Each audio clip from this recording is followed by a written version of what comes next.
Rockaways Productions presents The Casey Waters Show, Episode 531, Cultivating Friendship and Organized Meditation. Hello, I'm your host, Casey Waters.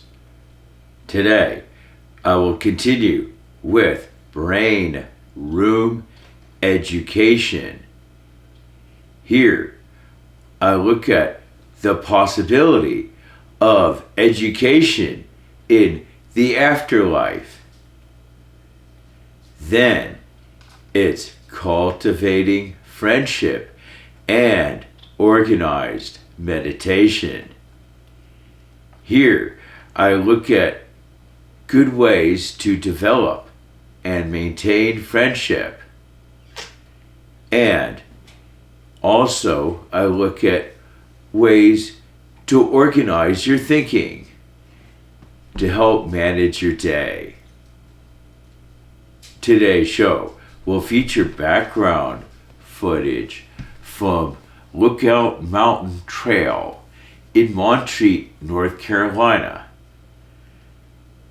To get there from Black Mountain, North Carolina, take Highway 9 north. When you come into Montreat, I believe it is the Lookout Road you take a right onto. I am not sure. So, now let's continue with, hold on, before we continue, I got Squeaks here with me. But anyway, so now let's continue with Brain Room Education. Perhaps with more powers and abilities, of course, but you're still, in theory, trying to help other whatever angelic beings or more mundane earthly beings or both become more enlightened and have more love for each other, more empathy, more compassion, and more realizing we are all one. There might be several levels to this that we go through, several different higher planes of existence that we slowly work up until we are finally at one with God. It might be kind of complex like that. It might take many, many lifetimes, or it might be fairly simplistic. And as I said, that's the best way to believe. And just you have one existence and you're in heaven, hopefully after you die. But I'm just saying, even if you're in heaven, don't expect it to be all rest and relaxation. That's all I'm saying. There might be a little work involved in helping other people become enlightened or have empathy and compassion and love. But I'm also going under the assumption that this work will be, perhaps a little easier and or more enjoyable than work on earth. At least I like to think that. At least for most jobs, especially low-wage, menial labor jobs, which we might dread every day going to work, perhaps the work in heaven we do might be much easier than that, and something we would truly enjoy. I like to think that as we help other beings, whether they're similar to ourselves in heaven, like other angel-like beings, perhaps get more enlightened, and as we help each other to perhaps migrate to an even higher existence with God, or perhaps we'll help people on earth, or a little bit of both. It's hard to say. Life is very complicated, and the afterlife, or the next existence, whatever that might be, is probably even more complicated than our existence now, or will probably eventually end up that way as we become more enlightened, so to speak, and we get closer to God. Our activities might be more involved and complex. But I'm assuming we'll get better at it along the way. So It's and maybe even enjoy it more. So have a positive spin on it. Be an optimist with life. God cares about you as you care about God. And perhaps that's really perhaps the best way to approach it. Just go under the assumption God loves you and you love God and you're going to come together in communion. And perhaps you don't need a priest or preacher to do so. You could do it by yourself, you and God. But anyway, so we move on, and that's just part of brain room education and what the next existence might entail. And this is all just speculation. Who knows if I'm right? Perhaps you got a better idea, perhaps your idea is more right than mine. Just some ideas, just some things to think about as we negotiate through life. And as we think about brain, room, education. Now, it is time for cultivating friendship and organized meditation. So I take a look at these two unrelated topics. So they're basically two different sections. I'll be discussing two different things. Anyway, let's start with cultivating friendship. Well, for most people, it's probably very easy to do this. I like to think it's that way. And therefore, this section will be kind of boring and useless, admittedly. However, there might be a few of you out there who could use some pointers. And this is a critical area of our lives. It is important to have friends. Sure. And it's a matter of developing friendships and maintaining them. And there's various ways to do it, obviously.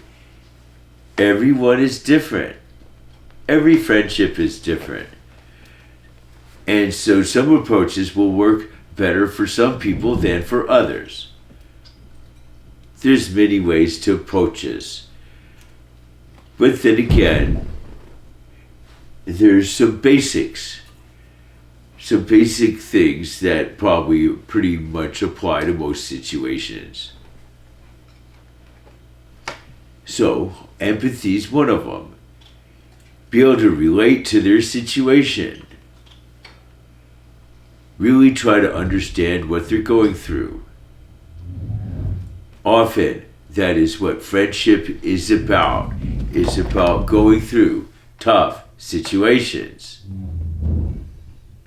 So we have to listen to these tough situations and try to understand them. Try to really feel what they're going through. It's different for everyone. Some people can do this pretty readily. Others, it's more difficult. I guess I'm somewhere in the middle. My autism might give me a slight advantage in the sense of oohing. Being able to shut down perception so you don't see or hear what's around you. Instead, you see and hear what you're imagining. Due to my marginal autism, I was able to do this. Ooh is just an arbitrary name assigned to it by my siblings. So, I would be able to disengage, I guess is maybe a more therapeutic term for it. But in this disengagement, I was able to relate to various situations. Whether it's an airplane taking off, which it usually was as a child, but sometimes it could be used to relate to emotional situations too, though typically much less frequently.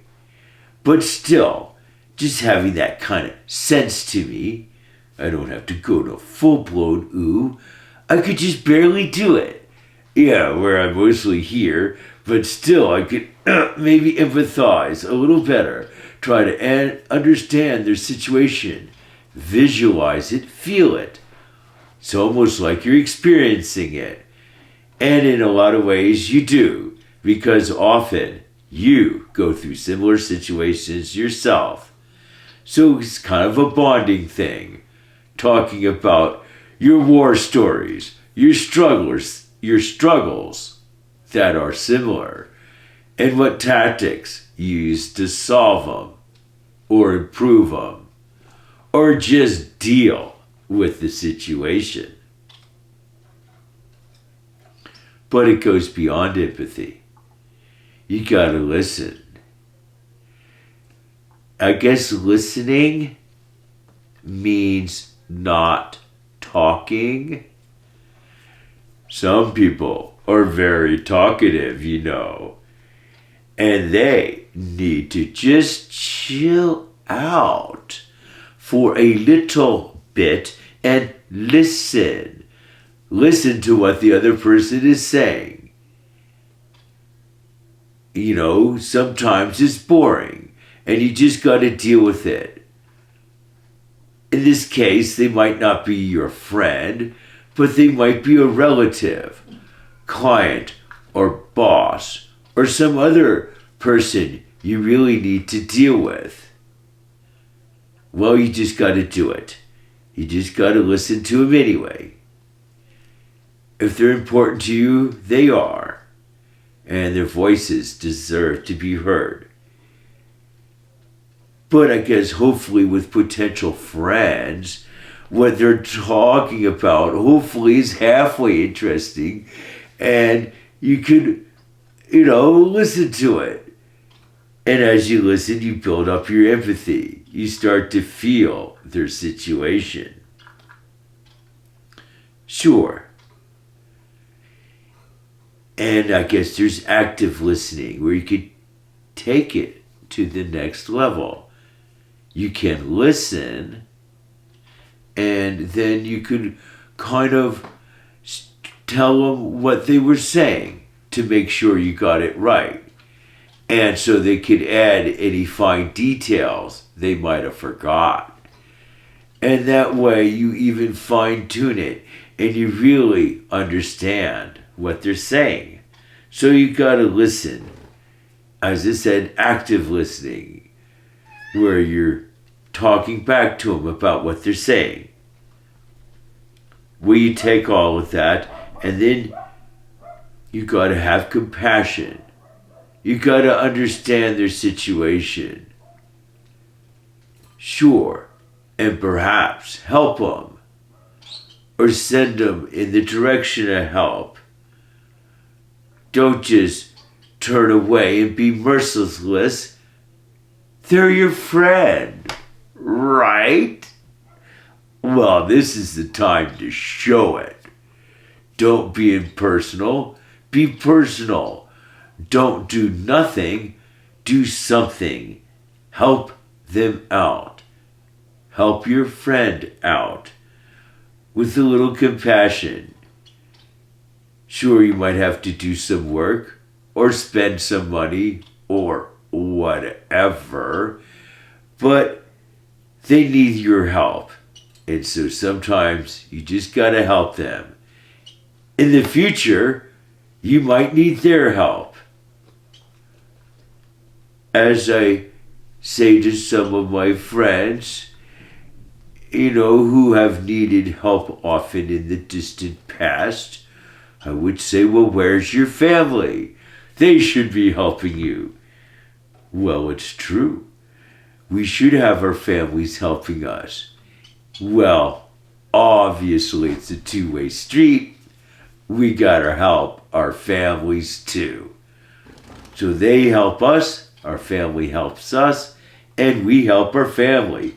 Great.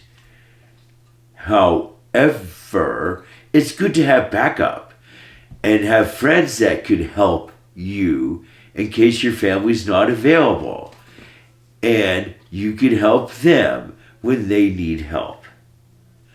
when your family is really unavailable on a long term or more or less non-existent, well, then you really got to rely on your friends. Sure. And I guess if you're poor, it's always good to have a rich friend if you could pull it off. So, and then they might have compassion on you and be able to help you when you need it the most. Similarly, if you're rich, well, it might be good luck, so to speak, to have poor friends and help them out time to time. Sure, why not? So it all balances out. And thus it kind of trickles down the wealth from the people who have money to the people who need it the most, when they need it the most, in their moment of crisis. Yeah, as a rich person, perhaps you could be there. And as a poor person, hopefully you might luck out and have a rich friend or relative. Or other resources available, as through the community or government. But whatever, you gotta have compassion. That's basically all I'm saying, to really make a friendship work and maintain it and develop it, increase it, make it more worthwhile for you and for your friend. But then you could take it to the next level even still. Be generous. Sure, this is important. You gotta do unexpected favors. Give little gifts or little treats. Treat someone to lunch, your friend.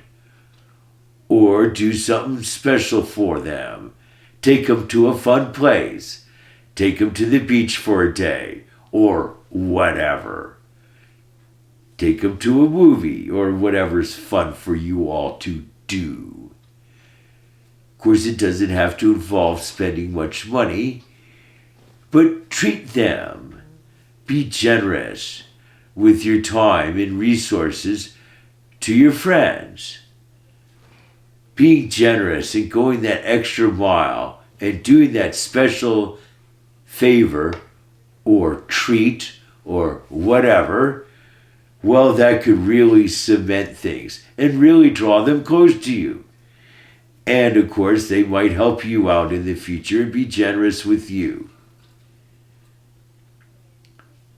Yeah, so it just depends how much resources you have to be generous with, but use some of your available resources to be generous and cultivate your friendship.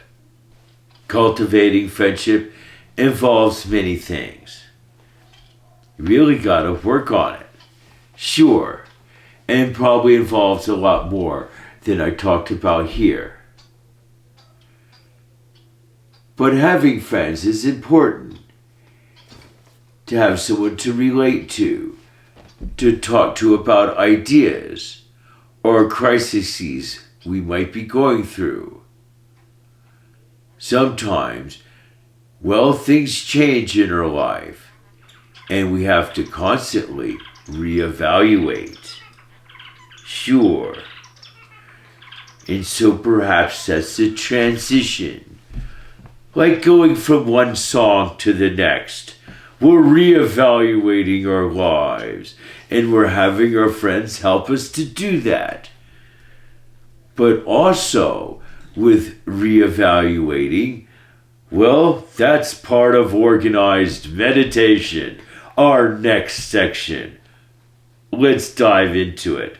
So we're moving away from cultivating friendship and moving on to organized meditation.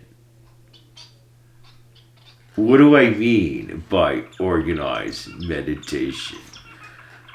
Well, I guess this is a term I made up, so I have to define what I mean by it. Organized meditation means reviewing a list of common things to do Well, before a certain event or just in general for your day or week or whatever. You kind of review a list of common activities and pick a few activities you need to do from that list. And so you try to accomplish those activities over the next few hours or days or whatever. Yeah, I guess it varies a lot, depending on how long it takes to do these things, obviously. But in the background, it's how busy you are. Typically, for me, I get too busy and I don't have the time to do the things I want to do in my organized meditation. So this is something I do all the time, something I'm really familiar with. Who taught me to do it? Well, I don't know. It's hard to say. As far as I know, I just came up with it myself. So yeah, it was around 7th grade. And I guess I was busy. I would have homework and fish to take care of, plants to water, perhaps even medicine to take. Maybe I might want to do my weather observations. I did a science project on meteorology then, which started a lifelong interest in meteorology. That's what I got my degree in at NC State. Moving along. So, you got a lot to do, various things to do. Sounds like everybody. Whatever. Well, I guess is what I'm saying. There's two ways to approach this. As I said, I talk about organized meditation. You have a list of common things you do, and you just review that list and pick a few items from it. Of course, I do this in my mind. There is no list, but perhaps making a list might not be a bad idea. And you just make a list of things you're going to do that day. I guess a lot of people do things like that, kind of like a shopping list. Well, I guess typically that's in my mind too, but whatever. So that's one approach. I know it might sound a little involved and boring. Well, I guess it is. And perhaps you could do it the more efficient way and still not make too many errors. Are you up for the challenge? Well, you probably do it all the time. Unorganized meditation. So you take organized meditation and you throw it out the window. It doesn't exist. You don't care about it. You don't do it. You might not even know about it or think about it. As I said, it's something I made up. So you don't have that. Well, you might not have a list of things to do either. You can't do that. That is like organized meditation. Even though it's not technically, it's close enough. So no list. You have to do it free form. Just somehow remember everything. Go for it. You probably do all the time. And I guess most people fare pretty well with this and they get everything done. Well, perhaps other people are worse and might forget things often and forget to do important things. Well, if that happens regularly, perhaps organized meditation might be more appropriate for you. Generate that list of common things you do. I'm trying to remember how it went with me. From what I recall, there was 14 points or whatever. This is back in 7th grade, so you would be weather observations would be number 1. Then number 2 it was called too complex. It was really an involved thing, almost like it's whole organized meditation within an organized meditation. And I think it did change a little bit and involved quite a lot of things. To tell you the truth, I forgot most of them. Let's move along. I think 3 might have been watering plants. Okay, 4 feeding the fish. 5 to 8 I think had to do with turtle maintenance. I had turtles maybe in the bathtub. I kept them there and sometimes in small tanks. But I would do various things, feeding them and changing the water and other things to maintain them, cleaning their cage. So that's 5 through 8. 9's medication. 10's entertainment. I'm trying to remember. I forgot what 11 and 12 and 13 were, but 14 came back to weather observations. So it's like, whatever. So that doesn't matter. That's me in the distant past. That's just a little sample. But it would be something like that. Anyway, so the main thing I'm getting at is, how do you do this? Organized meditation or unorganized meditation? Which one's better? And how can you switch from one to the other if you feel you should? What we're talking about from going from unorganized meditation to organized meditation, because you forget to do critical things occasionally.